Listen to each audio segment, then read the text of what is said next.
Illustration 14 பார்க்க போகிறோம்.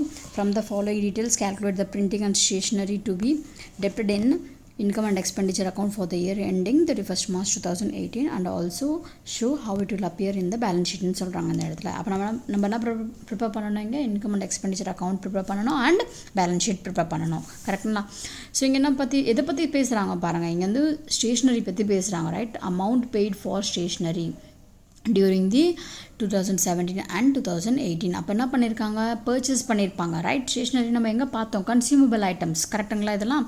So நம்ம என்ன பண்ணணும், டூ ஸ்டேஷ்னரி கன்சியூம்டு எழுதிட்டு ஓப்பனிங் ஸ்டாக் போடணும், அப்புறம் வந்து ஆட் பர்ச்சேஸ் பண்ணணும். ஓகே, அதுதானே நம்மளோட ஃபார்மேட்டில் பார்த்தோம் நம்ம கான்செப்டில். ஓகேங்களா? அது கூட நம்ம என்ன பண்ணுவோம், லெஸ் க்ளோசிங் ஸ்டாக் பண்ணுவோம். ஸோ இங்கே என்ன இருக்குது, amount paid for stationery. So purchase பண்ணியிருக்கோம் இதில். கரெக்டுங்களா? 1500 எழுதியாச்சு. அதுக்கப்புறம் பாருங்கள், stock of stationery on 1st April, இதுதான் ஓப்பனிங். ஸோ ஓப்பனிங் 300 எழுதியாச்சு. அதுக்கப்புறம் பாருங்கள், ஸ்டாக் ஆஃப் ஸ்டேஷ்னரி ஆன், இது வந்து க்ளோசிங் உங்களது 200 எழுதியாச்சு. இது ரெண்டும் ஆட் பண்ணால் உங்களுக்கு 1800 வரும். அதுக்கப்புறம் இது ரெண்டும் மைனஸ் பண்ணால் 1600 வரும். ஸோ இது எங்கே எடுத்துகிட்டு போகணும், நம்ம பேலன்ஸ் ஷீட்டில் காட்டணும். ஓகேங்களா? So balance sheet as on 31st March